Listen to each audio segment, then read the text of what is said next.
Salam tələbələr. Deməli bu günlərin bizim keçəcəyimiz dərsin adı Word dərsidir. Word 2019-u əslində keçirik biz. Din proqramına bu proqramı salıbdır. Bu proqramı açmağın birinci yollarından danışaq, sonra proqramın içinə girərik. Proqramı açmağın ən asan yolu hamınız bilirsiniz ki, desktopun üzərində həmin proqramın shortcutunu, yəni burada üstündə ox işarəsi olunan shortcutunu 2 dəfə tıqqıldadırıq, proqramımız açılır. Və yaxud da ki, start menümüzü açırıq. Start menüsünü hansı düymə ilə açırıq? Biri var idi, bir dəqiqə ekrana qoyun, göstərim. Biri var idi buradakı start düyməmiz və yaxud da Ctrl ESC düyməsini basırıq, start menümüz açılır. Bir dəqiqə məndə Windows 11 deyə, gəlin Windows 10-da necə açılır və necə giririk onu göstərim. Deyək ki, Ctrl ESC bastıq və ya Win düyməsini bastıq, start menümüz açıldı. Elə start menümüz açılanda burada All Apps bölməsi var. All Apps'a tıklayırıq və All Apps'a tıklayandan sonra bizə belə bir kompüterin beynində olan və ya bizim sonradan yüklədiyimiz bütün proqramlar görsənir. Bu proqramların içindən gələcək Word-ü tapacağıq, elədən də Word-ə daxil oluruq. İndi deyək ki, Word-ə daxil olmuşuq. Word-ə daxil olanda hər zaman belə bir ekran açılır. Yeni sənədimizi yaratmaq üçün ya buradan New bölməsindən blank dokumenta giririk. Və yaxud da ki, Ctrl-la N düyməsini basırıq. Gəlir yenidən New səhifəsi, yenidən burada blank dokumenta giririk. Deməli, Word-ümün içində yeni səhifənin, sənədin yaradılması necə olur? New bölməsindən blank dokument və yaxud da ki, Ctrl-N düyməsi ilə yeni sənədi yarada bilərik. Onu yadınızda saxlayın ki, ümumiyyətcə bizim Word-ümüzdə yadda saxladığımız bütün sənədlər, əgər ad verməmişəmsə də, dokument bir adı altında yaddaşa düşür. Məsəl üçün, ikincisini yaratsam, Ctrl-N-ni bassam, görürsünüz nə oldu? Ay, ikincisi yox, arxa fonda bayaqdan birini də açmışdım. 3 dənəsi yaranmışdı. Birini də məsəl üçün, Ctrl-N-ni basanda dokument 4 olacaq. Birini də bassam, dokument 5 olacaqdı. Adını mən dəyişdirməmişəmsə, dokument başlığı altında yaddaşa düşür. Nəysə, bu arxadakıları çıxaq. Don't save eləyək. Aha. İlkin pəncərəmi açdım. İlkin pəncərəni açanda bizi nə qarşılayır? Birinci, buradakı mavi xətt qarşılayır. Bu mavi xətti siz File Explorer pəncərəsində də tanış olmuşdunuz. File Explorer'də olduğu kimi burada sağ hissədə pəncərəni idarə etmə düymələri var və pəncərəni idarə etmə düymələrindən əlavə 2 dənə də düymə var. Pəncərəni idarə etmədə bunu bilirsiniz ki, minimize düyməsidir, minimallaşdırır, yəni nağarır, mənim proqramımı taskbarın üzərinə yığır. Bu restart down düyməsidir, proqramımı əvvəlki vəziyyətinə qaytarır. Sadəcə bir dənə 4 bucaq olanda maximize düyməsidir, proqramımı ekran boyunca açır. Buradakı bu qırmızı düymədə close düyməsidir, yəni proqramımı bağlayır. Bu düyməni başqa bir klaviatura yolu var idi. Hansı idi? Yadınızda saxlamışdınız ki, keçən dərs ki, bu Alt F4 düyməsidir ki, Alt F4-ü əgər mən bassam, proqram ümumiyyətcə bağlanacaqdır. Elə bunu demişkən, bir şey də yadımıza salağın ki, bəs proqramımızın üzərində açdığımız bu ağ sənədi necə bağlayırdıq? Yadımıza salıq ki, Ctrl F4 vasitəsindən bağlayırdıq. Deməli, proqramdan ümumiyyətcə bu qırmızı düyməyə basıb çıxış eləmək Alt F4-dür. Amma yox, proqramın üzərində açıqda olan bu ağ sənədi bağlamaq Ctrl F4-dür. Bu belə. Sonra gəlin baxaq görək sağda bu nə işarəsidir? Bu Ribbon Display Options düyməsidir. Yəni nağar, Ribbon nə deməkdir? Buradakı lent. Lent interfeysini gizlətmək və yaxud da ki, aktiv eləmək üçündür. Bunun üzərinə girəndə belə bir seçim var. Auto Hide Ribbon. Bu nədir? Deyir ki, avtomatik olaraqdan həmişə ribbonu gizlət. Basıram, görürsünüz nə oldu? Bütün lent interfeysi getdi. Gəlib burada mausumu mavi rəngli olan yerin üzərinə çıqqıldadanda bir dəfə ribbonum qayıdır. Və yaxud da ki, sadəcə mən istəyirəm ki, buradakı əmrlər geçsin, amma ki, tablar görsənsin. O zaman show taba basıram. Sadəcə tablar görsənir. Və yaxud da ki, mən istəyirəm ki, həm tablar, həm də komandalar görsənsin, üzərinə basıram, qayıdır. Və bunun da kombinasiya düyməsi var. Bu ribbonu gizlədib açmağın. O da ki, Ctrl F1 düyməsidir ki, bastım, nə oldu? Mənim komandalarım getdi. Ctrl F1-i təzdən biri geri basanda qaytarıb gətirir. Suallara düşsək ki, ribbon lentini siz necə gizlədib göstərə bilirsiniz? Deyin ki, Ctrl üstə gəlinsin F1 düyməsini basmaqla. F1. Aha, davam edirik. İndi hara? Gəldik buranın title bar haqqında danışdıq. Gəldik bu hissəyə ki, bura nə adlandırılırdı? File Explorer'dən də bildiyimiz kimi Quick Access Toolbar bölməsi adlandırılırdı. Siz yadınızda saxlayın ki, Quick Access Toolbar bölməsində həmişə standart halda yükləniləndə 3 dənəcə ikonca görsənir. Biri save ikonu görsənir. Biri sildiyini əvvələ qaytarmaq və yaxud da yazılı, məsəl üçün deyən ki, mən burada bir şey yazdım. Deyirəm ki, bu yazım səhv yazdım. Bir addım əvvələ qaytarım. Yəni Ctrl Z edeyim. Gördünüz, Ctrl Z elədim, bir addım əvvələ. Və yaxud da ki, sildiyimi geri qaytarmaq üçün Ctrl Y eləyəcəm. Yəni bu düyməyə basacağım, əvvəlki vəziyyətinə qayıtdı. Deməli, 3 dənəsi standart halda görsənir. İndi girik Quick Access Toolbarın içinə. Bunun içinə girəndə yadınızda saxlayın ki, File Explorer'da Quick Access Toolbarın içinə girəndə maksimum nə qədər orada əmr var idi? Maksimum 6 dənəcə əmr var idi. Amma Word proqramında istənilən sayda, sonsuz sayda bunun içində əmrlər ola bilər. Məsəl üçün, deyək ki, onu da sizə əvvəlcə izah edeyim ki, Quick Access Toolbar nə üçündür? Sürətli müraciətlər panelidir. Məsəl üçün, mən bu sözü, bunu birəcənci qoyun. Mən bunu yazmışam. Hər dəfə deyirəm ki, mənim yazılarım bold rejimində olsun. Və mən də bilirəm ki, bold rejimi həmişə home tabının içindəki fontdadır. Həmişə də home tabının içində işləmir, amma məsəl üçün gələcəm insertə. Insertə gələndə mən yenidən yazmaq istəyəcəm. Bu yenidən yazdığım yazı da istəyəcəm ki, bold rejimindən olsun. Buradan dəqiqə rejimi deaktiv edeyim. Yenidən yazdığım yazılar da bold rejimindən olsun. Hər dəfə gəlib mən insertdən home-a keçid edib, home-un içindən fonta gəlmək lazım deyil ki, biz gəlib bunu Quick Access Toolbarın içinə əlavə edirik. Necə? Gəlib burada More Commands var. Buna basırıq. Buradan gəlirəm. Mən haradaydı, nəyə əlavə eləmək istədim? Home-un içindəki bold əmrini elə. Gəlirəm Home tabını seçirəm. Bunun içindəki hansı əmri yuxarıya yerləşdirmək istəyirəmsə, üstünə basıram. Deyək ki, bold əmrini istəyirdim. Add vururam, gəl düşür bura, ok vururam. Nə oldu? Burada oldu.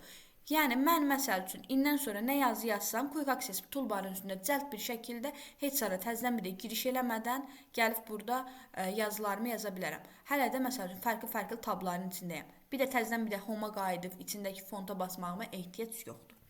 Bu belə, Quick Access Toolbar haqqında bildiklərimiz bu qədərdir. Və yadınızda saxlayın ki, yeni məlumatları necə Quick Access Toolbara əlavə elədik? More Commands-dan bastıq, buradan əlavə elədik. Sonra gəlirik burada. İndi nəyi öyrənməliyik? Öyrənməli olduğumuz şey mənim dokumentimi, yəni sənədimi yadda saxlamaqdır. Onu yadınızda saxlayın ki, biz ümumiyyətcə sənədləri birinci səfər yadda saxlayırıqsa da, bura basanda Save As düyməsi açılacaqdır. Save-ə bastıq. Nə açıldı? Hələ ki, heç nə açılmadı. Bir dəqiqə. Oy, nələr oldu burada? Deyir ki, qeydiyyatdan keç. Nəysə, siz sadəcə onunca yadınıza saxlayın ki, birazdan failin içini daha yaxşı görəcəksiniz. Keçid eləyəcəm ora. Yadınızda saxlayın ki, siz ilk dəfə yaratdığınız faylı save eləyəndə ən birinci Save As pəncərəsi açılır. Save As pəncərəsinin də açılmasının kombinasiya yolu, yəni klaviaturada F12 düyməsidir. F12-yə basanda nə açıldı? Save As pəncərəsi açılır. Yəni Save As nə deməkdir? Sənədimi hər hansısa da bir ad altında müxtəlif fayllarda yerləşdirib. Məsəl üçün, mən arxa fondakı bu olan sənədimi istəyirəm ki, gəlim harada yerləşdirim? Desktopumun üstündəki Amit qovluğunun içinə. Gəlirəm buradan, seçirəm Amit qovluğunu və burada Save As pəncərəsində nələr eləyə bilərəm? Bunlar haqqında danışaq. Diqqətlə qulaq asın və qeydinizi götürün. Save As-in içində nələr etmək olar? Suallara düşür. Save As-in içində mən faylımın adını dəyişə bilərəm. Məsəl üçün, faylımın adı olsun Elmira. Faylımın tipini dəyişə bilərəm. Buradan gələn məsəl üçün PDF faylına çevirə bilərəm, XPS faylına çevirə bilərəm və yaxud da ki Word XML faylına çevirə bilərəm və s. və s. Bunlar belə. PDF tipini seçdim. Daha sonra mənim sənədimə Gəlib mən buradan müəllif əlavə eləyə bilərəm. Hansı ki mən əvvəlcədən əlavə eləmişəm ki, bütün sənədlərimdə müəllif kimdir? Mənim özüm, Elmirə Məmmədova. Sonra burada biz taq əlavə eləyə bilərik. Taq nə deməkdir? Taq əlavə eləmək o deməkdir ki, məsəl üçün mənim sənədimin adı bu dəqiqə Elmirə deyil. Götürüb sənədimin adına məsəl üçün dəftər yazım. Harda ki mən yazamadım. Niyə? Çünki dilim Azərbaycan dilində deyil. Məsəl üçün, harada ki mən dəftər sözü yazmışamsa, dəftər sözü yazmışamsa, yenə gələcəkdə Elmirə faylının içinə girəcək. Yəni, nə bilim, dəftər yazma 1 qoy. Harada 1 axtarışa bassam, gələcək Elmirə faylımı sənə göstərəcəkdir. Bu da belə. Güya ki, istifadəçilər üçün rahat, asan yollardır. Sonra, Seyvəz pəncərəsinin içində adını, tipini, taqını, autoru əlavə eləyəndən sonra başqa nə eləyə bilirəm? Buradakı folderləri gizlədib yox eləyə bilərəm. Və belə bastım, folderlərim, yəni qovluqlarım gizləndi və yaxud da bunu aça bilirəm. Sonra, yeni folder yaradıb, əlimdəki sənədi yeni qovluğun içinə də qoya bilirəm. Necə? New folderə basıram. Gəl burada deyir ki, yeni bir qovluq yarad. Məsəl üçün, burada qovluq yaradıram, Amid qovluğu. Ya da Amid qovluğum var idi. Məsəl üçün, Nərmin qovluğu. Nərmin qovluğu yaratdım və bunun içinə artıq girirəm. Buradakı faylımı save eləyəcəm, gəlib düşəcəkdir bura. Sonra, nə eləyə bilirik başqa? Burada save tumbalin var. Save tumbalin əmri nə deməkdir? Normalda siz tumbalin əmrinə vurmasaz, belədən bir save eləsək, gəlin görək nə olur. Bizə dəqiqə. Hardaydı bu? Yükləmələrin içində, yox, iş masasının üstündə deyəsən, Nərmin qovluğu yaratmışdım. Save tumbalini basmasaq, mənim sənədim hansı proqramla yaradılıbsa da həmin proqramın şablon olaraqdan şəkil görsənir. Amma gəlsəydim mən, burada məsəl üçün, bura bir dənə şəkil də qoyum ki, qəşəng görsənsin, gözünüz görə bilsin. İkonlara basın, bircə dəqiqə. Save tumbalini göstərmək üçün istəyirəm ki, gözünüz qəşəng görsün. Məsəl üçün, deyək ki, bu şəkili əlavə edirəm. Əlavə elə. Hə. Bunu əlavə elədim. İndi buradan gəlirəm save əmrinə basıram və yaxud da Ctrl F12-yə basıram. Gəldik burada. Hani bayaq ki qovluğum yükləmələrin içində, yox, yükləmələr deyildi. İndi burada nə qarayacam? Ay, səhv yer açmışam. F12 save as. Aha. Desktopun içindən bir dənə Nərmini açım. Aha. Nərminin içinə Elmirə qovluğunu bu dəfə save tumbalin olaraqdan tıkını qoyuram və adını da bir dənə dəyişdirim. Elmirə 1 olsun. Save-ə bastıq. Save-ə basanda həmin əmr elə eləyir ki, mənim bayaqki oradakı faylımın üzərində Word-ün şablon olaraqdan şəkili yox, mənim pəncərəmin, proqramın içərisindəki ilkin səhifənin şəklini qoyur. Necə? Gəlin, baxaq. Nərmin qovluğu, bir dənə F5 basım refleşləyim. Bir dənə görünüşünü dəyişək buradan, orta piktoqramlarda. Ya da çox böyük qoyaq ki, gözümüz qəşəng görsün. Deməli, nə oldu? Tumbalin basmasaydım, şablon olaraqdan Word PDF-lərinin üzərində həmişədən Word-ün şablon şəkli olacaqdı. Amma tumbalini bastımsa da nə oldu? Mənim sənədimin ilkin səhifəsi şəkil olaraqdan gəldi. Buraya düşdü. O əmr də ondan ötürü idi. Sonra gəlirik bura. Save pəncərəsindən görək başqa nə eləyə bilərik. Save pəncərəsini yenidən açıram F12 düyməsindən. Başqa da bir şey eləməyə ehtiyac yoxdur. Yəni, save pəncərəsinin içindən ağardım. Faylın adını dəyişdim, tipini dəyişdim. Faylımın yerini dəyişdim. Məsəl üçün, gəldim Nərmin qovluğuna saldım ya da desktopun üstünə saldım. Sonra, yadınıza salağın ki, ümumiyyətcə save pəncərəsindən bir də fayllarıma parol qoya bilərəm. Onu da hardan eləyirəm? Gəlirəm burada tool bölməsi var. Tool'a basıram. Tool'a basandan sonra burada General Options bölməsi var. Sizə sual düşəcəkdir ki, fayllara parolu necə qoyulur? Deyirsən ki, Save as pəncərəsində tool'un içində General Options'a girdik və burada deyir ki, password qoy. Yəni, parol qoy. Açmaq üçün parol. Məsəl üçün, deyən ki, mən hər hansısa da bir sənədimə parol qoymuşam ki, sadəcə parolu bilənlərcə açsın o səhifəni. Məsəl üçün, parol qoysam 111 qoyaram. Və yaxud da ki, burada deyir ki, düzəliş eləməyə parol qoy. Mən istəyirəm ki, müəllif mənəm axı Elmiradır. Mən deyirəm ki, mənim sənədimə heç kəs düzəliş eləməsin özündə. Sənədim kim də olur olsun, onun üstünə dəyişiklik olunmasın. Sadəcə və sadəcə sənədimə dəyişikliyə icazə verdiyim, yəni parol qoyduğum insanlar parolu bilirsə də dəyişiklik eləsin. Hə, burada da məsəl üçün 222 qoyaram parolu, ok basaram, parolu da buradan yerləşdirmək olur. Sonra Seyvəz pəncərəsindən başqa nəyi eləmək olur? Yeni folder yaratmaq olur. Bayaq izah elədim. New folderdən qovluqlar sahəsini gizlədib göstərmək olur. İstifadəçi hesabı əlavə eləmək olur. Sonra tag əlavə eləmək olur və tumbalin, yəni ki, içindəkini çöldə göstərə bilirəm. Seyvəz haqqında bu qədər danışdıqlarımız bəsdir. İndi gəlirik fayl bölməsinin içindən danışağın. Siz bilirsiniz ki, ümumiyyətcə bütün proqramlarda və yaxud da ki, Word proqramının içində tablarım hardan başlayır? Fayldan başlayır, sonra Home, Insert və s. və s. Birinci tabımız olan fayl tabının içinə giririk. Buradan nələri bilməliyik? Bu hissəni göz yaddaşınızdan yadınızda saxlayın və adları əzbərləyin ki, fayl tabının içində əmrlər var. Home əmri, New əmri, Open, Info, Save, Save as, History, Print, Share, Export, Close, Account, Feedback, Options. Bu əmrlərin hər biri faylın içindəki əmrlərdir. Yadınızda saxlayın ki, Home yalnız və yalnız fayl tabının içində əmrdir. Amma Home normalda hər bir yerdə tab olaraqdan keçir. Baxın belə. Home burada tabdır, amma faylın içində müəyyən bir əmrdir. Fayl tabının içində ümumiyyətcə yadınızda saxlayın ki, 2 dənə başlıq olur. Biri recent başlığıdır, biri də pinned başlığıdır. Recent odur ki, mənim sonuncu səfər istifadə elədiyim fayllarımdır. Yəni bu proqramın üzərində açdığım bütün fayllar recent bölməsində görsənir. Və yadınızda saxlayın ki, recent bölməsi ümumiyyətcə özündə maksimum 50 dənə fayl saxlayır. Ancaq bu 50 dənə faylın yalnız mən iş masasında burada, yəni bu hissədə 25-ini görə bilirəm. 25-dən əlavəni görmək istəsəm, More Documents'ə basaram, əlavələri görə bilərəm.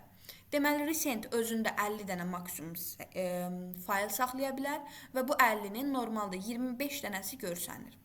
Və pinlənmiş hissədəki, məsəl üçün götürsəm mən Elmira dokumentini götürüb pin tool list eləsəm, gəlib pinlənmiş hissələrə düşər.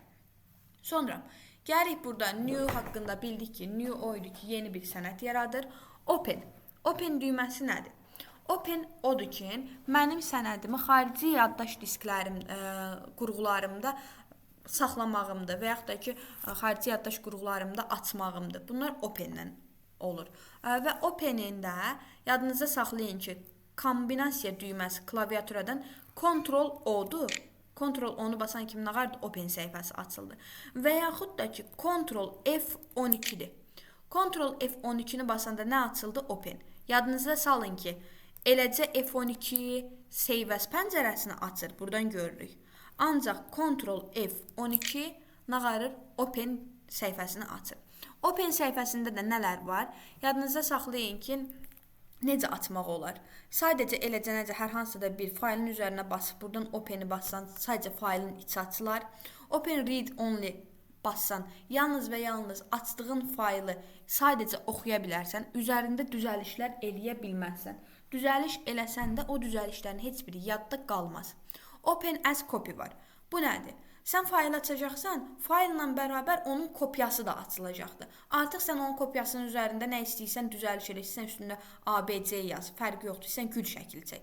Onlar sadəcə kopyasının üstündə olacaqdır. Əsas sənədimin üzərində heç bir dəyişiklik getməyəcək. Sonra Open in Browser var. Bu, yəni Google-la mı açım, yoxsa elə götürüm Chrome-la mı açım, yoxsa nə bilim Word proqramının özünlə mi açın, bunu oradan özünüz axtara bilirsiniz. Open with Transform var ki, bu o deməkdir ki, çevrilməklə açın. Protect view o deməkdir ki, protect nə deməkdir? Qorumaq deməkdir, ingiliscəsindən bilirsiniz. Sənədimi qorunmuş rejimində açım, yəni ki, sənədimdə heç bir düzəlişlər və yaxud da ki, silmək və s. olmasın. Open and Repair bölməsi də var ki, bu da ki, aç və yaxud da ki, üzərində düzəliş et kimidir. Düzdür, bunların içi sizdən soruşulmur, amma bilməniz lazımdır. Deməli, Open səhifəsi haqqında sadəcə bilməniz gerəkən odur ki, Ctrl-O və yaxud da ki, Ctrl-FN F12 düyməsindən açılır. və yaxud da ki, elə birbaşa Ctrl F12 düyməsindən açılır. Giririk fayl bölməsinin yenidən içinə, davam edirik. Burada nə var? Info bölməsi var. Info bölməsində mən nə işlər görə bilirəm? Sənədimi qoruya bilirəm. Yəni, nağarım, sənədimi necə qoruyum? Yəni, buna parol qoyum ki, sadəcə sənədimə parolu olan insanlar necə giriş eləyə bilsin və s. və s. Sonra, burada nə eləyə bilərəm? Sənədimi yoxlaya bilərəm. Necə yoxlaya bilərəm? Baxım görüm ki, məsəl üçün, burada hər bir sözlər doğru mu yazılıbdır və yaxud da ki, lal kərkorlar üçün hər bir şey yerindədirmi və s. və s. Bunları buradan çək eləyə bilirəm. Və yaxud da ki, mən burada manage document varkən, bu nə deməkdir? Siz hər dəfə, deyək ki, birinci səfər PDF-imin üzərində nəsə də yazı yazdım. Sonra bunu götürdüm, dəyişikliklər elədim. İkinci səfər yaddaşa vermişəm. Sonra bir dənə də dəyişiklik elədim. Üçüncü səfər yaddaşa verdim. Manage dokumentə gələndə hər dəfə əvvəlki yaddaşa verdiyiniz dokumentin bir əvvəlki versiyasına girə bilərsiniz. Hələ ki, mən dokumentimdə heç bir düzəliş eləməmişəm və save eləməmişəm deyə burada sadəcə boşluq var. Deyək, görürsünüz yazılıbdır ki, no unsaved. Yəni ki, heç bir şey hələ save eləməyibsən. Əgər birinci səfər save eləsəydin, buradan gəlib birinci versiyasına girərdin, ikinci versiyasına və s. Sonra, info bölməsindən nəyə baxa bilirəm? PDF-imin, yəni ki, sənədimin daha doğrusu ölçüsünə baxa bilərəm, neçə səhifəsi var, həmin səhifənin içində neçə sözlər var, sonra nələrə baxa bilirəm. Mən ümumiyyətcə bu sənədimi neçə dəqiqədir düzəliş eləmişəm, ona baxa bilirəm, başlıqlar və s. və s. Və yaxud da ki, yazar kimdirsə də onun adına baxa bilirəm. Sonra save bölməsindən bayaqlarım danışdım. Danışdıq ki, save olunmamışdan əvvəl ilkin sənəddirsə də birinci səfər save as vasitəsindən açılır. Ancaq yox, artıq ikinci səfər, üçüncü və s. növbəti səfərlərdə siz yaddaşa vermək istəyirsinizsə də save düyməsi açılacaqdır. Və save düyməsi də Ctrl-S-dır. Kombinasiyası Ctrl-S. Sadəcə save pəncərəsini açır. History, bu bilməyinizə elə də böyük ehtiyac yoxdur. Adından bilinir ki, keçmişdə işlədiyiniz hissələrdir, yəni tarixçələrdir. Print bölməsində sizin bu yazdığınız sənədin çap olunması versiyalardır. Printer hissəsini keçəndə sizə addelini buranı başa salacağım. İndi demirik, çünki 40 dəqiqə vaxtımız gedəcək. Sonra share bölməsi var ki, burada e-maildə və yaxud da ki, digər hard diskdə də paylaşa bilərsiniz. Export bölməsi var ki, bu sizin sənədinizi PDF və yaxud da ki, XPS dokumentinə çevirmək üçündür. XPS-dəkin gələcəkdə öyrənəcəksiniz ki, printer üçün lazım olan PDF sənədləridir. Close düyməsini hamınız yaxşı bilirsiniz. Alt F4 ilə eynidir, yəni sənədimi bağlamaqdır. Account bölməsində nə var? Mənim istifadəçi hesabım və yaxud da ki, bu dəqiqə hal-hazırda Office proqramının hansı versiyasıdır, onu göstərir. Bir də mənə sual verərsiniz ki, ay müəllimə, bəs səhərdən deyirsiniz ki, Office 2019-u izah edirəm, sizdəki niyə 21-dir? Yadınızda saxlayın ki, 21 ilə 19-un içində eldə böyük fərqlər yoxdur. İkisi də eyni şeydir. Deməli, account da belə, çox da bilməyə ehtiyac yoxdur. Feedback bölməsi var ki, feedback bölməsində siz Microsoft şirkətinin özünə xoşunuza gəlirmi bu proqram və yaxud da ki, xoşuma gəlmirsə də onu deyə bilərsiniz. Və yaxud da ki, I have a suggestions bölməsi var ki, bu nə deməkdir? Yəni, mənim təkliflərim var ki, bu proqramın üzərində filan şeylər olsa daha yaxşı olardı, daha təkmil olardı. Buradan da Microsoft şirkətinə siz mesajlarınızı göndərə bilərsiniz. Gəldik nəyə? File tabının içində Options bölməsinə. Options bölməsində nə qara bilirsiniz? Displayi ayarlaya bilərsiniz və yaxud da ki, proofing bölməsi o deməkdir ki, yəni orfoqrafik hərf səhvlər və yaxud da digər orfoqrafiyaya aid məlumatları düzənləyə bilərsiniz, save eləyə bilərsiniz, dili dəyişə bilərsiniz. Yəni, məsəl üçün, mənim bu dəqiqə Office proqramım həm Azərbaycan dilində, həm də İngilis dilində işləyir. Bu proqramın üzərində more hissəsinə bassanız əlavə dilləri də əlavə eləyə bilərsiniz. Sonra ease of access-i bilirsiniz ki, lal kərkorlar üçündür. Advanced bölməsində əlavə şeylərdir. Sizin bu bölmədə bilməniz olan hissə hansıdır? Sizin burada bilməniz gerəkən isə Quick Access toolbara necə əlavə eləməkdir. Yəni, bayaqlarımda orada həm buradakı More Options hissəsindən, həm də ki, gəlib File bölməsinin içindəki Options hissəsindən əlavə eləyə bilərsiniz. Və yaxud da ki, burada belə bir yer var.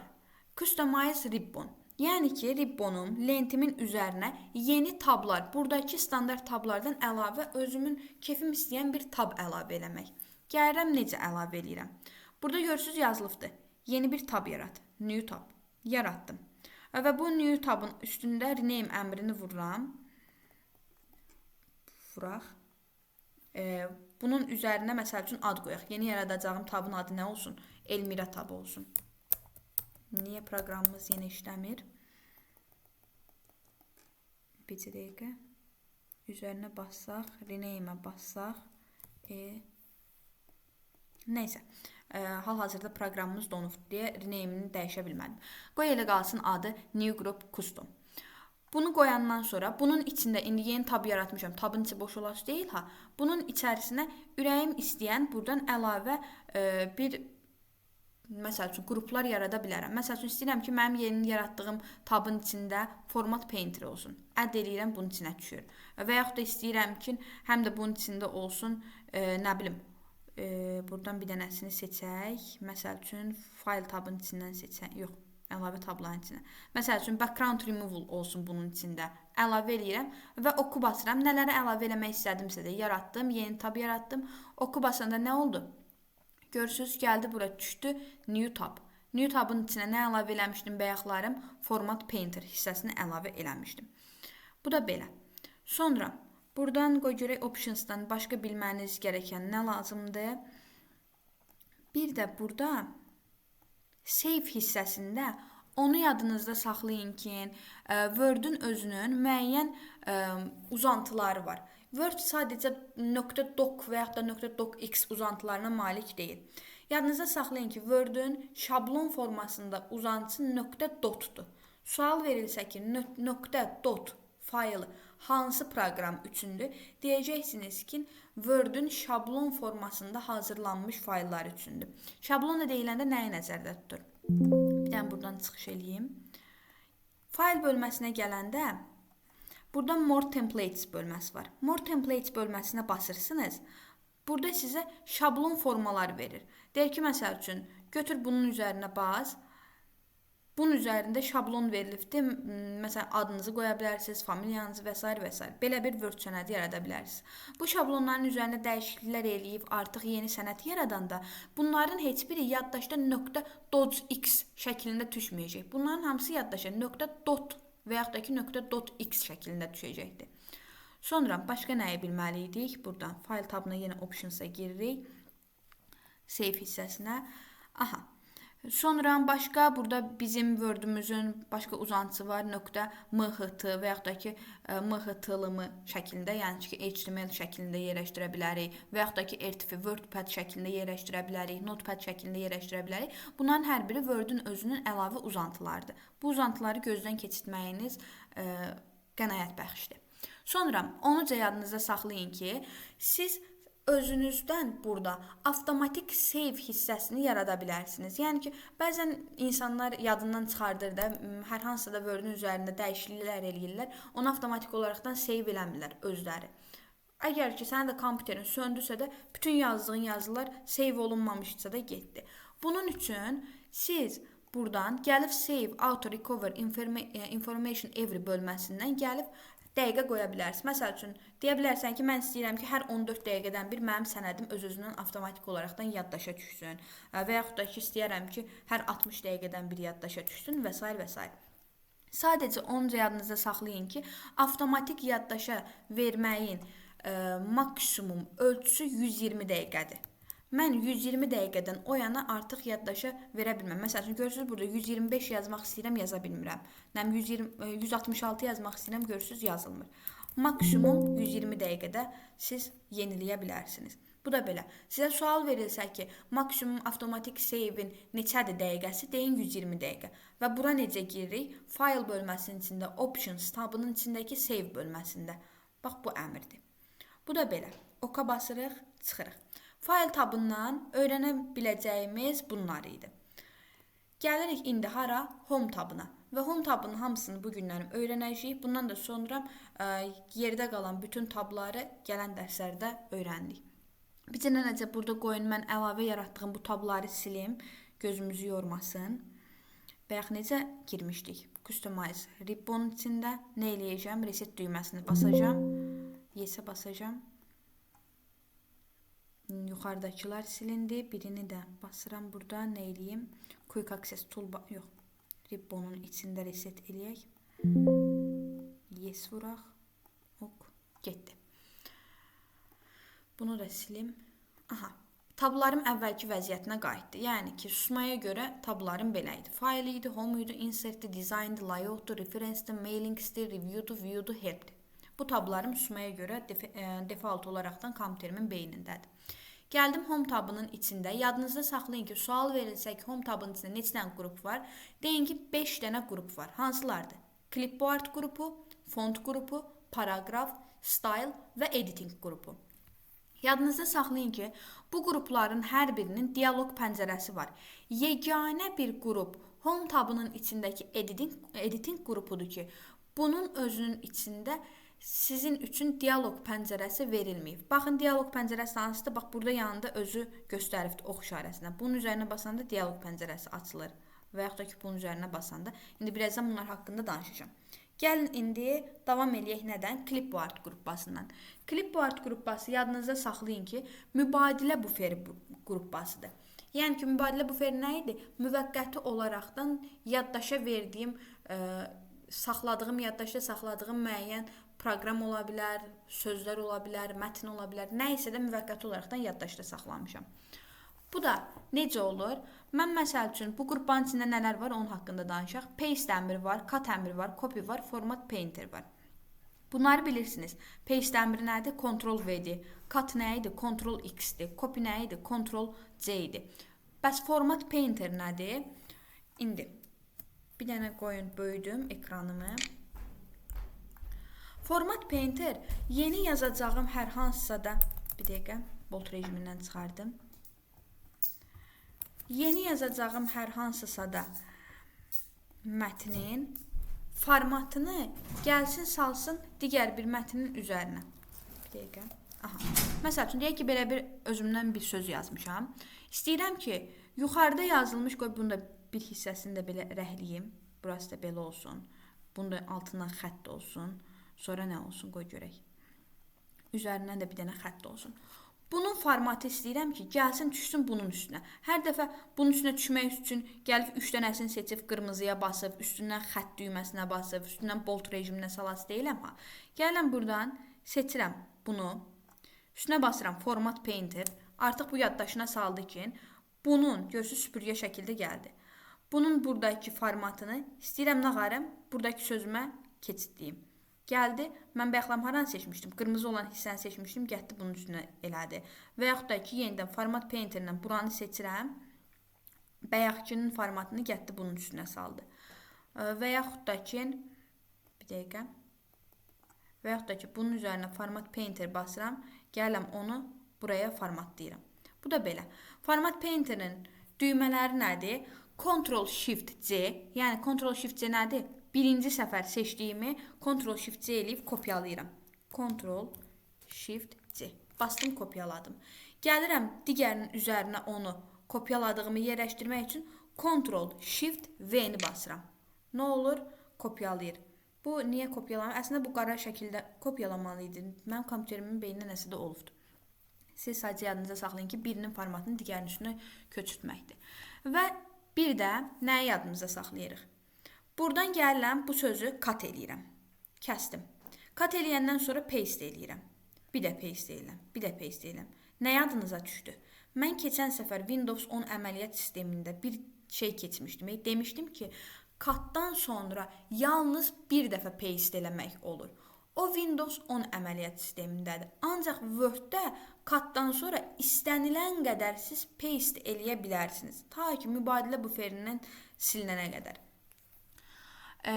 Hansı ki, siz Windows 10 əməliyyat sistemində öyrənmişdiniz ki, copydən sonra istənilən qədər paste eləmək olur. Ta ki, mübadilə buferindən silinənə qədər. Yadınızda saxlayın ki, həm Word-də həm copy əmri, həm də cut əmrindən sonra istənilən qədər paste eləyə bilərsiniz. Ta ki, mübadilə buferindən silinənə qədər. Mübadilə buferinin də gəlin burada əlavə olan bizə dialoq pəncərəsinə girək. Baxaq görək nədir. Bunun içində nələr var? Bayaqdan bizim cut elədiyimiz və yaxud da ki, copy elədiyimiz hər bir şey burada mübadilə buferinin içinə görsənilir. Mən ya burada verilmiş bütün şeylərin hamısını paste edə bilərəm. Burada məsəl üçün gördünüz nə oldu? Şəkil də paste olundu. Burada bayaq ki bu f ilə başlayan nəmnəsə də bir söz də paste olundu. Və yaxud da ki paste elədiklərimin hamısını bu hissədən silə bilərəm. Yadınızda saxlayın ki, mübadilə buferində qoy bir dənə bunu Ctrl C eləyim. Sonra bir dənə də bu hissəni Ctrl C eləyim. Bir dənə də buranı Ctrl C eləyim. Gəl görürsüz bura. Yadınızda saxlayın ki, ya mən yapışdırdığım mübadilə buferində olan məlumatları ya bir dənə yapışdıra bilərəm. Və yaxud da hamısını birdən yapışdıra bilərəm. Ancaq oradan buradan seçim, bir dənə bunu seçib elədən yapışdıra bilmərəm. Sual düşəcəkdir ki, siz mübadilə buferindəki əmrləri necə yapışdıra bilirsiniz? Deyin ki, ya hamısını birdən yapışdıra bilərəm, ya da bir dənə yapışdıra bilərəm. Amma oradan buradan seçib yapışdırmaq hüququm yoxdur. Və yadınızda saxlayın ki, sual düşsə ki, mübadilə buferində burada maksimum neçə dənə element yerləşə bilər? Yəqin ki, bilirsiniz də, hər şeyin müəyyən bir həddi var. Yadınızda saxlayın ki, mübadilə buferində maksimum 24 dənə elementicə saxlaya bilir. 24 sözü eşiləndə nə yadınıza düşdü? Mən bayaqlar nə demişdim? Fayl bölməsində recentdə maksimum 50 dənəsi var idi və bu 50 dənəsindən 25 dənəsicə gözümüzün önündə olurdu. Bundan mübadilə buferindəki o rəqəmi qarışdırmayın. Ancaq mübadilə buferinin içində gözümün önündə görsənən buradakı nələr deyim? Qeydlər 24 dənə olur. 25-ci gələndə artıq ilkin lap birinci səfər nəyi kopya eləmişdimsə də bu silinəcəkdir. Hər dəfə biri gələndə artıq 25, 26, 27 olanda yuxarıdan birinci, ikinci, üçüncü silinə gedir. Bu da belə. Clipboard qrupbası haqqında, mübadilə buferi əmrləri haqqında bildik və bunun içində belə bir şey var. Burada, qoy bunu bu sənədimin üzərində izah edeyim. Düşürük aşağıya. Mən necə paste eləyə bilərəm? Bir əcəncə düşək sənədimizdə. Oranı açanda bu hissənin şəkli gəldi. Elə. Burada nədir? Birinci olan keep source formattingdir. Yəni buna qarır. İlkin formatı saxlayaraqdan paste eləyir. More formatting olan hissəsi. Yəni bura. Buna qarır. Yapışdırdığı yerin formatını uyğunlaşdıraraq əlavə eləyir və yaxud da şəkil kimi əlavə eləyir. Və yaxud da ki, keep text only hissəsi var ki, formatlaşdırmanı silərəkdən əlavə edir. Gəlin, indi bu nə deməkdir, onu izah edeyim. Gəlin, proqramın üzərinə girirəm. Düşürəm aşağıya. Məsəl üçün, buradan bir dənə şey yazaq. Elmira. Bunu italik yazaq. Altından da xətt çəkək. Davam edək. Məmmədova. Bir də qırmızı rənglə yazaq. 1, 1, 2, 2, nəsə. Bir şeylər. İndi mən bunu ağardım. Ctrl C eləyirəm, kopyalayıram. Gələm, bura basıram. Bunu bir də yapışdırmaq istəyirəm. Enteri basıram aşağıya. Necə deyir? Deyir ki, keep source formatting şəklində yapışdır. Yəni, yuxarıda formatlaşdırması necə idisə də elə yapışdır. Elə də yapışdıram. Sonra ikinci. Burada deyir ki, yalnızca formatınıca yapışdır. Yəni, bunun formatı nə idi? Hamısı qırmızı rəngdə, əyri və altdan xətt şəklində yapışsın. Deyirəm ki, hə, elə olsun. Buna basıram. Sonra, üçüncü nə var idi burada? Şəkil olaraqdan yapışdır. Şəkil olaraqdan artıq yapışdıranda, mən görürsünüz, bu nə oldu? Şəkil formasına düşdü. Mən artıq bunu götürüb, üzərində dəyişikliklər eləyə bilmirəm. Deyir ki, bu ücə şəkildir. Şəklini çəkib buraya yapışdırıbsan. Sonra, başqa. Enteri basıram. Ən sonuncu nədir? Deyir ki, yalnız və yalnız tekstini saxlamaqla, yəni sözlərimin özünü saxlamaqla yapışdır. Heç nə, bunu da bastım, sadəcə söz olaraqdan yapışdırdı. Bu da belə. Düzdür, bunu çox da dərinliklə bəlkə də soruşmayacaqlar, amma dünya görüşünüz üçün yadınızda saxlayın ki, bu nə üçündür, bu nə üçündür, bu. Bu da belə. Gəlirik nəyə? Font bölməsinə. Font bölməsi ümumiyyətcə mənim yazı tipimi, yazımın registrini və yaxud da ki, ölçüsünü və s. dəyişmək üçün lazım olan bölmədir. Font bölməsində yazımın tipini dəyişmək üçün bax buradakı bu hissəyə daxil olun. Və yadınızda saxlayın ki, susmaya görə həmişə Word proqramını yükləyəndə yazılarımın fonu Calibri Body hissəsində görsənir. Yəni Calibri Body fontunda olur. Və yaxud da mən bunları dəyişdirə bilirəm. Bir dənə qoyun aşağıya düşüm. Belə bir şeylər yazım. Bir dəqiqə. Bunları ümumiyyətlə silmək istəyirəm. Ağlımıza gələn şeylər yazaq. Biraz da bu yandan dayansın. Aha. Mən bu yazının yazı tərzini dəyişib. Məsəl üçün belə yazmaq istəyirəm, belə yazmaq istəyirəm. Bunların hamısını bu hissədən dəyişirik. Sonra və bu hissədən dəyişməyin də kombinasiya yolu Ctrl-Shift-F-dir. Yəni Ctrl-Shift-F-i bassam, bayaq ki bu hissə gələcəkdir və bu hissədən artıq birazdan danışacağım bu hissəni. Qoyun hələ ki qalsın. Nəysə, buradakı bu yazı tiplərini dəyişirik. Sonra bu nədir? Bu mənim yazımın üzərindəki fontumun ölçüsünü dəyişməkdir. Yadınızda saxlayın ki, standart halda ilk dəfə Word proqramını yüklənəndə bütün fontlar 11 ölçüdə olur. Və bu susmaya görədir, default halında 11-dir. Bəs bunun ən minimize nədir? Standart halda yadınızda saxlayın ki, ən minimumu 8 ölçü iləndir, maksimumu 72 ölçü iləndir. Amma yox, sizdə sualda standart sözü verilməsə, deyilsə ki, bəs normalda sizin yazı ölçünüzün minimumu nədir, maksimumu nədir? Deyin ki, normalda yazı ölçümün minimumu 1-dir. Buradan yazım. Minimum yazı ölçüsü 1-dir. Maksimumda yazı ölçüsü 1638'dir. 1638. İndi bunu da buradan göstərim necə oldu. Deməli, gəlirəm buradan size bölməsini silirəm. Minimum olaraqdan 1 yazıram, enteri basıram. Və artıq mən yeni yazılarımın hamısı minimum 1 ölçüsündə olacaqdır. Ay, gəldi, yenə standarta düşdü. Buradan. Nəysə, burada 1 yazsaydım 1-lə olacaqdı və yaxud da ki, bura 1638 yazsaydım, ən maksimumu 1638-lə olardı. Gəlin bir də 1639 yazaq görək, qəbul eləyirmi? Görün nə yazıldı ekrana. Deyir ki, Word sizə bildiriş verir ki, bu ölçülər yalnız 1 və 1638 arasında olur. Deməli, standart halda susmaya görə 11 ölçüdə olur, standart halda ən minimumu 8 olur, standart halda ən minimumu 72 olur, amma sözlərdə standart deyilməsə minimumu 1 olur, maksimumu 1638 olur. Bu da belə. Sonra nəyi bilməliyik?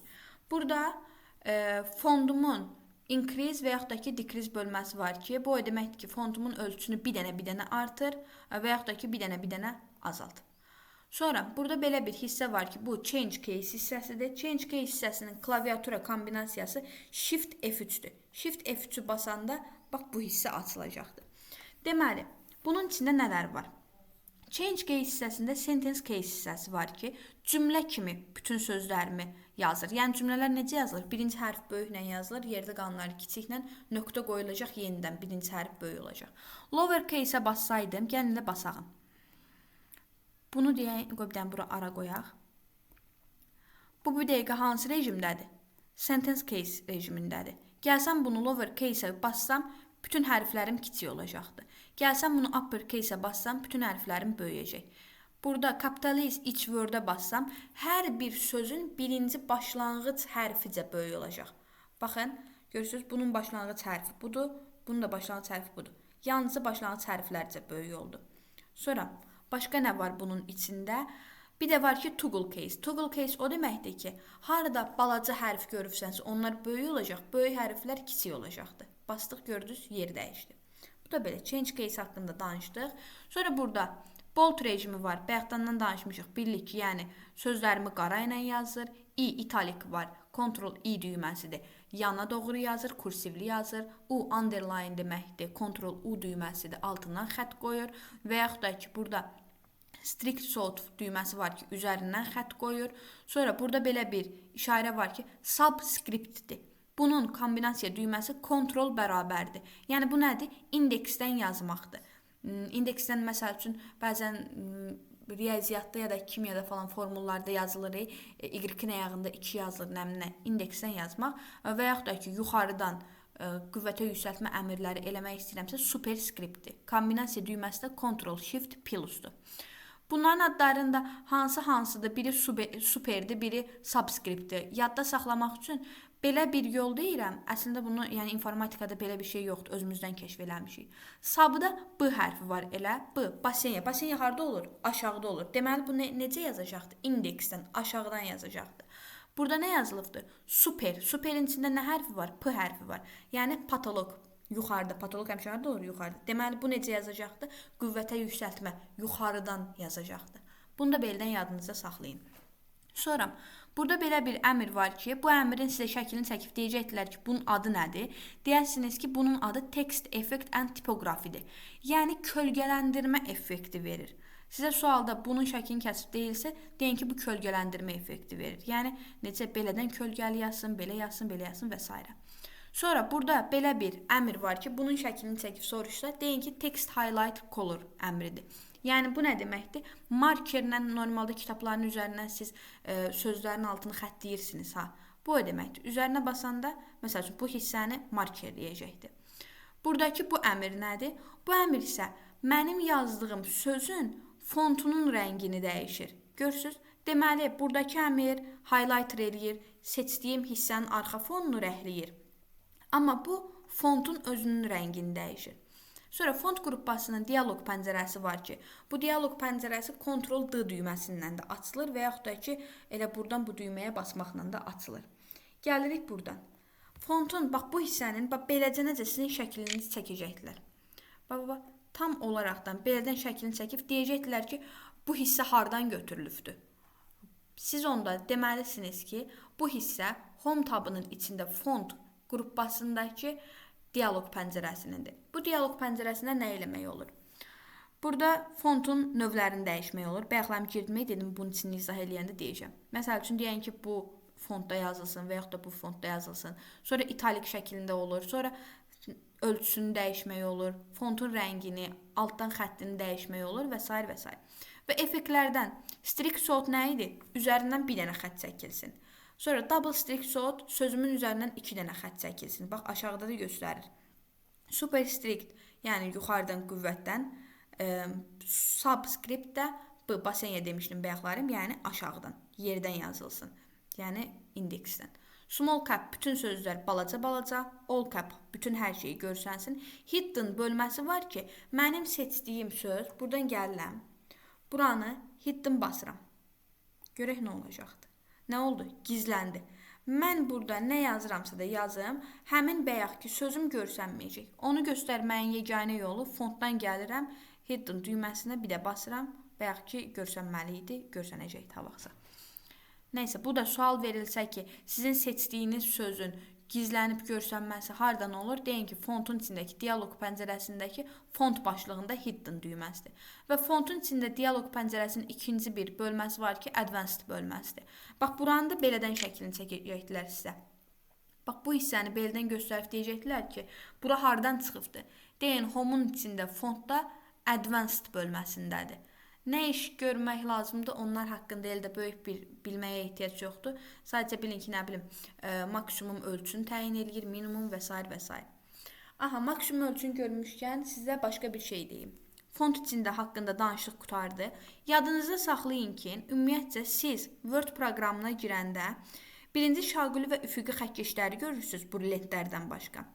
Və şaquli və üfüqi sürüşdürmə çubuqlarını görürsünüz. Və əlavə olaraqdan da bax bu hissənin adı status bar adlandırılır. Status barı görürsünüz. Status bar nə deməkdir? Vəziyyət sətri. Vəziyyət sətrinin üzərində nələri görə bilirik? Qoyun buradan göstərə deyim. Gəlirik burada. Hanı vəziyyət sətri? Aha, vəziyyət sətrinin üstündə səhifələrin sayını görə bilərik. Cari səhifə, yəni indi hansı səhifədəyiksə də onu görə bilirik. Sənətdəki sözlərin sayı, nə qədər söz yazmışamsa onları görə bilirik. Orfoqrafiyanı, yəni qrammatikanın yoxlanmasını görə bilirik. Makrosların aktiv olub olmamasını və həmçinin pəncərəmin minimum, maksimum hansı ölçüdə olmasını görə bilirik. Gəlirik buradan Word-ün içinə giririk. Həqiqətən də görürsünüzmü? Neçə səhifə, neçə söz və s. bunların olduğu görsənir. İndi burada siz onu yadınızda saxlayın ki, standart halda minimum ölçü 10%'dir, maksimum ölçü də 500%'dir. Ancaq susmaya görə 100%'də dayanır. Bu da belə. Standart halda Word 10% minimumudur, maksimumu 500%-dir. Ən orta ölçüsü də standart halda 100%-də dayanır. Bunu da belə. Sonra paragrafın içindən indi gəlirik danışmağa. Bircə dəqiqə. Davam edirik. Buradan gəlirik nəyə? Paragraf bölməsinə. Paragraf bölməsində nələri bilməlisiniz? Paragraf onu bilin ki, abzaslardan işləmək üçündür. Paragraf bölməsində birinci burada belə bir yer var. Bunlar nədir? Bulletlər adlandırılır. Bullet hər bir abzasın əvvəlinə işarə qoymaqdır. Məsəl üçün birinci abzasını burada görsənir. Birinci abzasının qabağında quş işarəsi olsun, nöqtə olsun və yaxud da ki, şəkil mi yerləşdirilsin? Şəklin də yerləşdirilməsi üçün gəlirsiniz buradan picture hissəsini seçirsiniz. Kompüterinizin beynində nə şəkil varsa da oradan seçə bilərsiniz. Neysə, sadəcə yadınızda saxlayın ki, bullet abzaslarının əvvəlinə işarələr qoymaq üçündür. Sonra burada belə bir əmr var. Bu numbering əmridir. Bu nə qarır? Abzaslarımın qabağına ya hərflər qoyacaqdır, ya da ki, rəqəmlər qoyacaqdır. Məsələn, o variantları zadı işarələyəndə və ya testlərdə falan görürsünüz. Yəni, çox A variantı və ya B variantı belə buradan yaranır. Sonra, buranın bax sizə, beldən şəklini çəkəcəkdilər. Əslində, suallar belə düşür sizə. Götürüləcəkdir və buranın beldən şəklini çəkəcək. Deyəcək ki, bu əmr hardan çıxıbdır? Deyəsən, home'un içində, paragrafın içindəki hansı əmrdir? Multilevel list əmridir. Adı belədir. Bax, üzərinə yenə də görsənir. Multilevel list əmri. Nə eləyir? O ki, hansı ki, konstitusiyalarda olur, filan maddənin, birinci maddənin 500-cü nəyinə əsasən filan qanun oldu. Bax, onların hamısı buradan yaranır. Multilevel listin içində yaranır. Sonra, burada paragrafları düzləndirmə var. Sağdan düzləndirilmə, mərkəzdən düzləndirmə, soldan düzləndirmə və yaxud da ki, belə. Burada left soldan düzləndirmədir. Ctrl-L-dır düyməsi. Sonra bu mərkəzdən düzləndirmə center'ın E hərfini götürübdülər. Ctrl-E-dir. Sağdan düzləndirmə Ctrl-R-dır. Və yaxud da ki, justify olaraqdan tam mərkəzdən hər iki tərəfi də düzləndirilmiş bir formada olsun deyə də Ctrl-J düyməsidir. Burada belə bir əmr var. Bunun şəklini sizdən kəsib soruşacaqlar. Bu əmr nə işə yarayır? Deyin ki, paragrafda abzaslar arasında məsafəni təyin edir. Görürsünüz, məsəl üçün, buradakı abzasının arası 3-lə olsun, 2.5-lə və yaxud da ki, bir qədər olsun. Məsafələr buradan olur. Sonra belə bir əmr var ki, bu deyilsə ki, nə əmridir? Deyin, shading əmridir. Nə üçündür? Sizin seçdiyiniz abzasın arxa fonunu rəngləyir. Burada nə rəng götürün? Mavi. Gördünüz nə qardır? Birinci abzasımın arxa fonunu rənglədi və ikinciyə keçsəydim, yenə bassaydım ikinci abzasın fonunu rəngləyəcək. Deməli, home'un içindəki, paragrafın içindəki shading əmri abzasın fonunu rəngləyir. Highlighter əmri, fontun içindəki highlighter əmri seçdiyim hissənin arxa fonunu rəngləyir. Ancaq buradakı font kola əmri yazdığım yazının fontunu, yəni şriftlərin rənglərini dəyişir. Bunların hərəsi adden şeylərdir və bu da kölgələndirmə əmridir. Sonra burada belə bir yer var ki, bu borderdir. Yəni border nə deməkdir? Cədvəllər şəklində, xətlər, çərçivələr şəklində çərçivələmək deməkdir. Məsəl üçün, aşağıdan xətləyə bilərəm, yuxarıdan və yaxud da ki, hər iki tərəfdən cədvəl şəklində bax, belədən sala bilirəm. Bu da belə. Sonra başqa paragrafın dialoq pəncərəsinə gəlin girəyin. Buranın şəklini də belədən kəsəcəklər, baxın, bu cürünə. Sizə bu cürünü kəsib deyəcəklər ki, bura hardan gəlibdir. Siz göz yaddaşına yadınızda saxlayın ki, bura paragrafın içindəki nədir? Dialoq pəncərəsidir. Paragrafın içindəki dialoq pəncərəsi də iki cür olur. Biri belədir, biri belədir. Bu hissəni də yadınızda saxlayın və bu hissəni də yadınızda saxlayın. İçini bilməyə ehtiyac yoxdur, amma göz yaddaşına yadınızda saxlayın ki, bu paragrafın içindəki dialoq pəncərəsidir. Və içində nə eləmək olur? Before əmri var ki, bunlar sonradan testlər üzərində sizə izah eləyərəm. Nələrdir? Çox suallar düşmür, amma testin üzərində gələn səfər sual verərsiniz, izah eləyəcəm. Sonra, burada nə var? Style qruppası var. Style qruppası nə qarır? Buradan gəlirsiniz, yazılarınızın stillərini dəyişə bilərsiniz. Məsəl üçün, mən deyirəm ki, belə yazılsın və yaxud da belə olsun və yaxud da belə. Mənə sual verə bilərsiniz ki, müəllimə, bu style qruppası nəyə lazımdır? Doğrusu ki, bu verilmiş style'ları gəlib bir-bir buradan da dəyişə biləm də. Məsələn, əyri yazım, üstü mavi yazılsın. Bu qruppanı ona görə kəşf eləyibdilər ki, sizə konkret olaraqdan hər dəfə gəlib bir-bir buralardan basmayın. Siz özünüz buradan şablon olaraqdan işarələyin. Hə, bu arada styledan əlavə burada paraqraf qrupasının içində bəzilərini demədim, yarımçıq qalıbdı. Buradan paraqraf qrupasının içində belə bir əmr var ki, bu nə deyir? Üzərində göstəribdir. Sözləri sağa doğru sıx. Yəni sağa doğru sıx, əvvəldən boşluq qoy. Baxın, buradan belləyirəm. Ay, qoyun bu birisi əmri yerinə yetirim, sonra bu birisini. Yəni burada nə eləyir? Deyir ki, sözləri bu yana sürüşdür, əvvəldən boşluq qoy. Görürsüz? Və yaxud da ki, sözləri gətir əvvələ doğru. Buna basırsınız. Deməli, bu əmrin adı nədir? Decrease indentdir. Bu əmrin də adı increase indentdir. Belə basanda başlıqdan boşluq qoyur. Buna basanda başlıqdakı boşluğu bu tərəfə silir. Yəni bu tərəfdən boşluq qoyur. Sonra burada belə bir əmr var. Bu əmrin adı sort əmridir. Sort əmri nə edir? Gəlin buradan yazım. Məsəl üçün ABC yazıram. Sonra TYU yazıram. Nəm H, nəm nə, belə yazılar yazıram. Sort əmrinə basanda mənim seçdiyim abzasları əlifba sırasına görə düzləndirir. A-dan Z-yə və yaxud da ki Z-dən A-ya düzləndirir. Basıram, burada deyirəm ki A-dan Z-yə düzləndirsin və yaxud da ki Z-dən A-ya doğru düzləndirsin. İkinciyə basıb ok vuranda nə qardır? Görürsünüz, birinci əlifbada T gəlir, sonra L gəlir, sonra H, ən axırda A gəlir. Tərsdən düzləndirir. Və yaxud da ki bunu ascendingə bassam A, B, C, C, D-yi bax bu əlifba sırasına əsasən düzləndirməni aparacaqdır. Bu da belə. Və burada P hərfi var ki, bu show hide əmridir. Bu nə qarır? Görünməyən görünməyən nə idi? Boşluqları göstərir. Harada ki boşluqlar varsa da bunları göstərir. Baxın, deyir ki burada boşluq var, burada boşluq var, burada.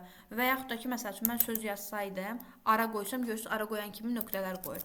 Yenə söz qoyuram, ara qoyuram, nöqtələr qoyur və s. və s. Deməli, aradakı boşluqları, abzasları göstərmək üçün P hərfi lazımdır. Və yaxud da buna çap olunmayan simvolları göstərmək üçün lazım olan əmrdir demək olar. Style haqqında bayaqlarım danışdım. Style'in götürüb burada sizə dialoq pəncərəsini kəsib belədən, bax şəklində belə verəcəklər. Style sözünü oradan kəsəcəklər. Çünki bilirsiniz ki, style qrupasındandır. Bunu belədən şəklini çıxardacaqlar. Deyəcəklər ki, bu əmr hardandır? Sən də deyəsən ki, bu əmr style qrupasının dialoq pəncərəsidir. Və ən axırda gəlirik. Axır ki, home tabından qutarırıq. Home tabının içərisində yeganə o hansı əmr idi ki, qrupu idi ki, onun dialoq pəncərəsi yoxdur. Editingin. Görürsünüz, qırağında dialoq pəncərəsi yoxdur. Editingin içində 3 dənəcə əmr var. Find əmridir, replace əmridir, select əmridir. Find əmrinin özünün də içində 3 dənə başlıq var. Find ümumiyyətcə bizdə nə isə də axtarmaq üçün lazım olan əmrdir. Burada başlıqları axtara bilərəm, səhifələri axtara bilərəm və yaxud da ki, axtardığım şeylərin nəticələrini görə bilərəm. Nə deməkdir bu? Məsəl üçün, mən burada yazmaq istəyirəm ki, bilmirəm mənim güya ki, səhifəmdə 1638 rəqəmi hardadır. Yazıram bura, 1638. Görürsünüz, yazan kimi nə deyir? Deyir, bircə dənəcə nəticə var, o da hardadır? Buradadır. Və yaxud da ki, hansı səhifədədir və yaxud da ki, hansı başlıqdadır, onları göstərir. Bu belə. Sonra find əmrinin də kombinasiya düyməsi Ctrl+F-dır. Sonra replace əmri var ki, mən istəyirəm ki, harada ki 1638 rəqəmi varsa da, onu əvəz eləyim, məsəl üçün 3 ilə. Replace-ə basıram, deyir ki, həqiqətən də eləmək istəyirsənmi? Deyirəm, bəli. Həqiqətən də gördünüzmü? Bayaq burada 1638 yazılmışdı, əvəz olundu 3 ilə. Nə isə də hər hansısa bir sözü digərindən əvəz eləmək üçündür. Və replace əmrinin də içində 3 dənə başlıq açılacaqdır. Find başlığı açılacaq, nəyi axtarmaq istəyirəm, əvəz eləmək istədiyim hissə açılacaq və go to əmri açılacaq. Go to əmri o deməkdir ki, mənim keçmək istədiyim səhifəni göstərir. Məsəl üçün, deyən ki, mən birinci səhifəyə keçmək istəyirəm. Bura 1 yazıram, go to əmrini vururam, birinci səhifə gəlir. Və yaxud da ki, ikinci səhifəni istəyirəm, 2 yazıram, go to-ya basıram, ikinci səhifə gəlir. Go to əmrinin də bizdə klaviatura kombinasiyası Ctrl+G-dir. Qoyuyorum üstünə basanda gəlmir, gəlmir. Ctrl+G-dir. Replace əmrinin amma kombinasiya düyməsi Ctrl+H-dir. H, hikmətin H-sı. Find əmrində siz bildiniz ki, Ctrl+F-dir. Bu da belə. Bir də onu yadınıza saxlayın ki, bu çapda görünməyən simvolları, yəni simvol demək, boşluqları göstərmək üçün lazım olan əmrimizdə Ctrl-la ulduz işarəsidir. Ekranda göstərir. Ctrl-ulduzu bassanız əgər o P aktiv olacaq və yaxud da ki, deaktiv olacaqdır. Sonra bir də select düyməsi var ki, select nə deməkdir? Yəni ki, bütün sənədimin içindəki hər bir şeyi seç. Basıram, görürsünüz nə var? Seçdi, hər bir şeyi seçdi. Bu düymənin də kombinasiyası Ctrl A-dır. Ctrl A-ya basanda hər bir şey seçilir. Və yaxud da burada deyirsən ki, sadəcə obyektlərcə seç. Gələcək sənin sənədin içərisində nə qədər obyektlər varsa onları seçəcək və s. və s. Select seçmək üçündür. Bu qədər. Deməli, biz bugün öyrəndik fayl tabını, home tabının içini. Gələn dərslərdə inserti, dizaynı, layoutu bunların içində hərəsi nə əmrlərsə də onları öyrənəcəyik. Deməli, Word haqqında bilməmiz gerəkən olanlar bunlar idi. Bitcə də necə onuca yazın ki, dəftərinizə ki, sual düşəcəkdir. Nə olduğuna ehtiyac... Ay, bir dəqiqə. Home hissəsinə keçid eləyək. Nə olduğuna ehtiyac yoxdur bilməyincə. P-dan azad edeyim bunu.